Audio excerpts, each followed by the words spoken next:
night shift at a 24-hour diner wasn't exactly my dream job, but it paid the bills while I was putting myself through college. The Moonlight Diner sat on a lonely stretch of highway about 20 miles outside of town. And between midnight and 6 a.m., we'd maybe see a handful of customers. Most nights, it was just me, the cook, and whoever happened to wander in looking for coffee and pie. It was a Tuesday night in October when things started getting weird. Around 2 a.m., this guy walks in wearing a dark hoodie pulled up over his head. Nothing too unusual about that. We got all types during the night shift. If something about him made my skin crawl, he sat down at the counter without saying a word and just stared at me. I walked over with the coffee pot, trying to act normal. "Coffee?" I asked, forcing a smile. He nodded slowly, never taking his eyes off me. When I poured the coffee, I noticed his hands.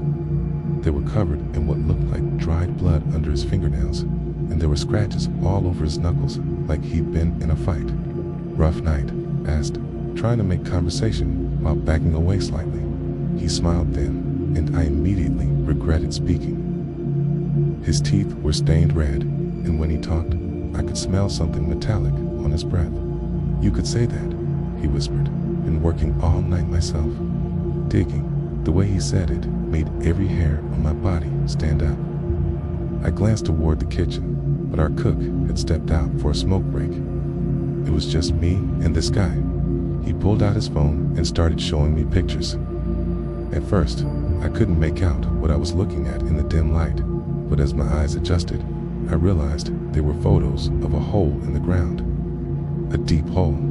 "Been working on this for weeks," he said, swiping to the next picture. Perfect size now. The next photo showed what looked like a person-shaped bundle wrapped in plastic at the bottom of the hole. My blood turned to ice. "Beautiful work, don't you think?" he asked, tilting his head. I tried to stay calm, but my hands were shaking as I reached for the phone behind the counter. That's when he grabbed my wrist, hard. "Where are you going?" he asked, his grip tightening. "Just getting you some sugar," I stammered. He studied my face for what felt like forever, then slowly released my wrist. "You're not going to call anyone, are you? Because that would be very, very unfortunate for you." I shook my head, fighting back tears. He finished his coffee in silence, leaving exact change on the counter. As he stood to leave, he leaned in close and whispered, "I know where you work. I know when you work. And I know you live alone in that little apartment above the bakery on Elm Street." My heart stopped. He was right. I did live above the bakery. How could he possibly know that? "Sweet dreams," he said, and walked out into the night. I immediately called my manager and quit on the spot. When the police arrived, an hour later, they found the exact change he'd left. All the bills and coins were covered in dried blood. They never found him, and to this day, I have no idea what was really in that hole. I moved out of my apartment that same week and never worked another night shift again. The security job at Riverside Medical Center seemed perfect. Decent pay, quiet environment, and most nights I just had to walk around making sure doors were locked. The hospital was old, built in the 1940s, but it was still fully operational during the day. At night though, most of the building was empty except for the emergency department and a few patient floors. My supervisor, Frank, had been doing nights there for 15 years. On my first week, he gave me the tour and explained the routine. "The basement levels are where it gets tricky," he said as we descended in the old elevator. "Storage, old medical equipment, morgue. Most people don't like going down there alone." He wasn't kidding. Basement had this oppressive feeling, like the air was thicker somehow. The hallways were dimly lit, and our footsteps echoed eerily off the tiled walls. "The morgue's at the end of this hall," Frank explained, pointing down a corridor that seemed to stretch forever. "Dr. Martinez sometimes works late, but usually it's empty after midnight. Just make sure the doors are secured." For the first few weeks, everything was routine. I'd make my rounds, check the basement, and spend most of the night reading or playing games on my phone. But then Frank had to take medical leave, and I was working alone. That's when I started hearing the elevator. It would be around 3 a.m., and I'd hear the old elevator groaning to life, traveling between floors. At first, I assumed it was hospital staff, but when I checked, the elevator would be empty, just sitting with its doors open on random floors. One night, I decided to investigate properly. I was sitting at the security desk when I heard it start up again. This time, I watched the floor indicator above the elevator. It went from the ground floor down to B1, then B2, then stopped at B3, the morgue level. I grabbed my flashlight and headed down. When the elevator doors opened on B3, the hallway was dark except for the emergency lighting, but I could see a light coming from under the morgue door at the end of the corridor. Dr. Martinez must be working late, I thought. As I walked down the hallway, I started hearing this sound, like someone dragging something heavy across the floor. Then I heard voices, but they were too muffled to make out words. I knocked on the morgue door. Dr. Martinez, it's security. Just checking in. The dragging sound stopped immediately. Then I heard whispering, multiple voices, like several people having a hushed conversation. Hello? I called out again. The light under the door went out, and everything went silent. I tried the door handle, but it was locked. I used my security key to open it and shined my flashlight inside. The morgue was completely empty. No Dr. Martinez, no one else, nothing out of place. But the room was ice cold, much colder than it should have been, and I could see my breath. That's when I noticed the examination table in the center of the room. What? Like someone had just hosed it down, and there were fresh streaks of something dark running down the sides onto the floor. I quickly locked the door and headed back upstairs, but as I waited for the elevator, I could hear it starting again, this time going up to the higher floors. When I got back to the security desk, I checked the hospital's log. Dr. Martinez hadn't been scheduled to work that night, and according to the computer, no one had used their key card to access the morgue in over a week. I lasted 3 more nights before I couldn't take it anymore. The elevator kept running on its own, always stopping at B3, and I'd see that light under the morgue door, even though I knew no one was supposed to be down there. On my last night, I found wet footprints leading from the morgue to the elevator, but they disappeared halfway down the hall, like whoever was making them just vanished. I turned in my resignation the next morning and never went back to find out what was really happening in that basement. Gas station night shifts in a small town should be boring, right? That's what I thought when I took the job at Murphy's Corner. It's the only 24-hour station for 30 miles in any direction. The pay wasn't great, but it was easy work. Ringed up energy drinks and cigarettes for truckers. Cleaned the bathrooms. Restocked the coolers. What could go wrong? The station sat at the intersection of 2 backcountry roads, surrounded by farmland and dark woods. During the day, it was busy enough with local traffic, but after 11 p.m., things got real quiet real fast. Sometimes, hours would pass without a single customer. My 3rd week on the job, I met Dale. He was a regular, according to my manager. Showed up every few nights around 2 a.m. to buy cigarettes and a cup of coffee. Dale was probably in his 60s, thin and weathered, with these pale blue eyes that seemed to look right through you. "You're new," he said the first time he came in during my shift. It wasn't a question. "Yeah, it started a few weeks ago," I replied, bringing up his cigarettes. Steadied me for a moment, then leaned across the counter. "If you see anything strange around here at night, you don't investigate. You don't ask questions. You just ignore it. Understand?"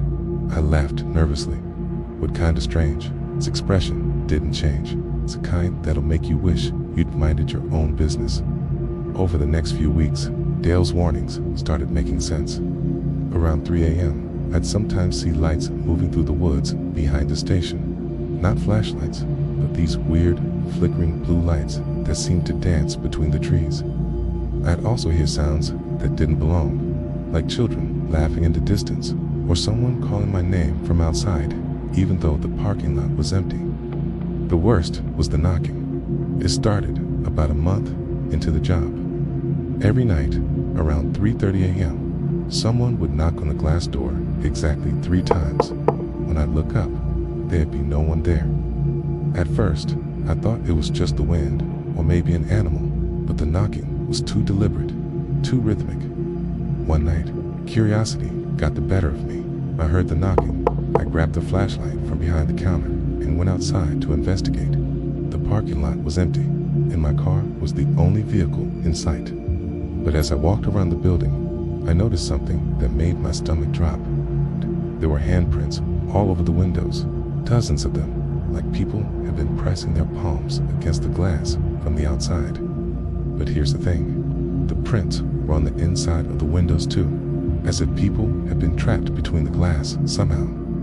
That's when I heard the laughing. It was coming from the woods, but it wasn't happy laughter. It was cold and hollow, like an echo of something that used to be joyful, but it turned into something else entirely.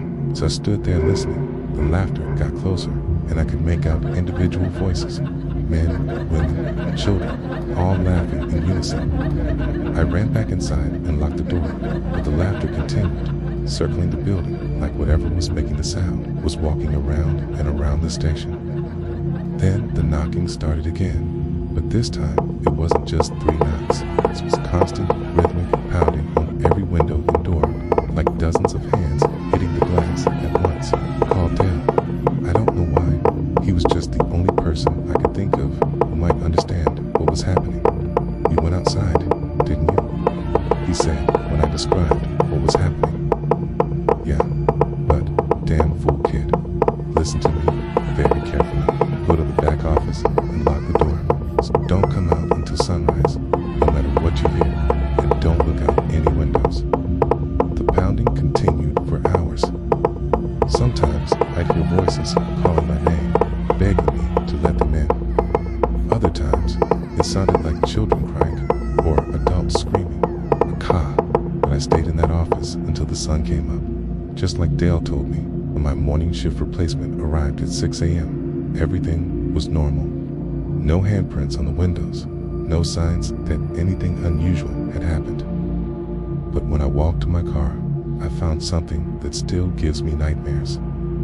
In the dirt around my car, there were footprints, hundreds of them. Men's shoes, women's shoes, children's bare feet, all circling my car over and over, like they've been walking around it all night long.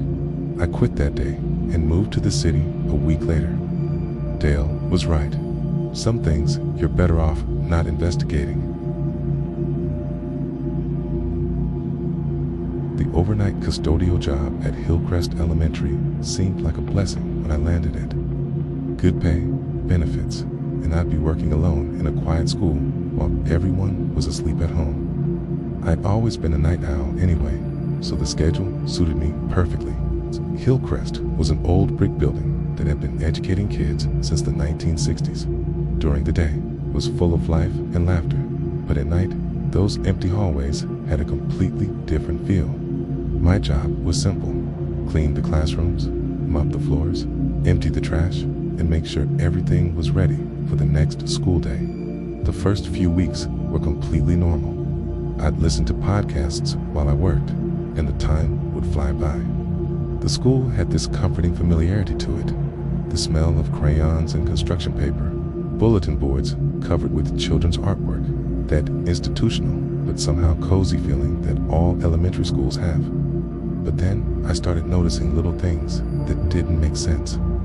I'd clean a classroom thoroughly, move on to the next one, and when I came back, there would be toys scattered on the floor or crayons left out on desks. At first, I assumed I'd just missed them during my initial cleaning, but it kept happening night after night. Then there was the playground. My rounds included a walk around the exterior of the building to check that all doors were secure. The playground equipment sat in the back, surrounded by a chain link fence. During my 3rd week, I was doing my exterior check when I heard the swings creaking. Not unusual. It was a windy night.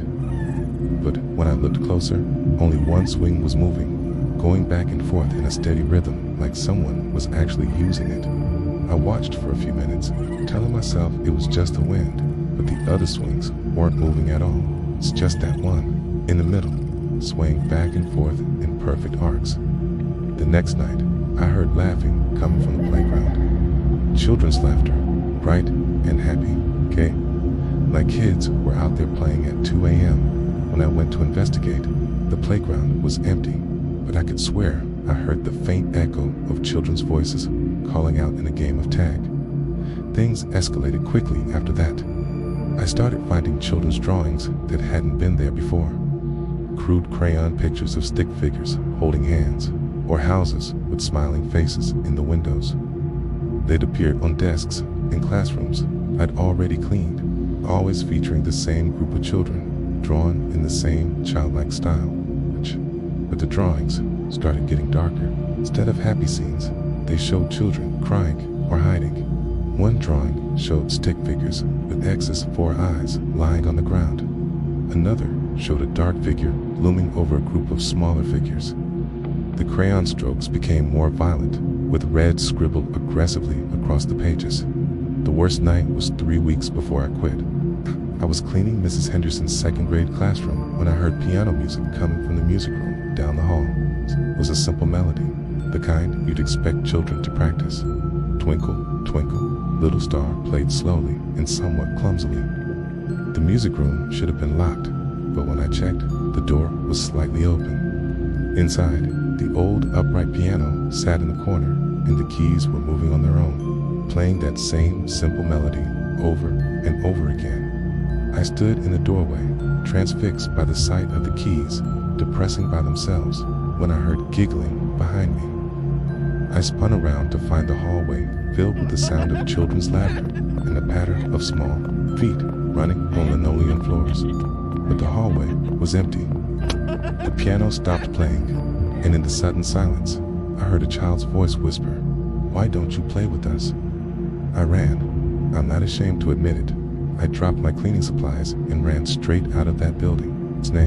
I sat in my car in the parking lot for 20 minutes, trying to convince myself I'd imagined everything when I saw them. Small faces pressed against the classroom windows, looking out at me. Children's faces, pale and indistinct in the darkness, but definitely there.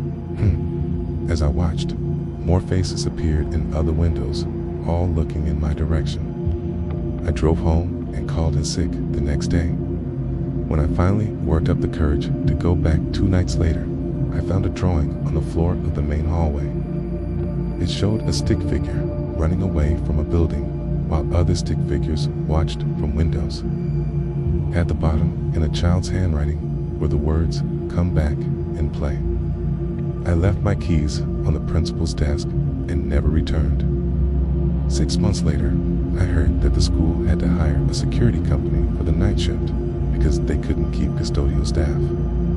Apparently, everyone who took the job quit within a few weeks, all reporting similar experiences. Sometimes I drive by Hillcrest during the day when school is in session, watching the real children play on that playground. They seem happy and normal, just regular kids enjoying recess. But I can't help wondering if some of them can see the others, the ones who never left, still playing their eternal games in the empty hallways after dark.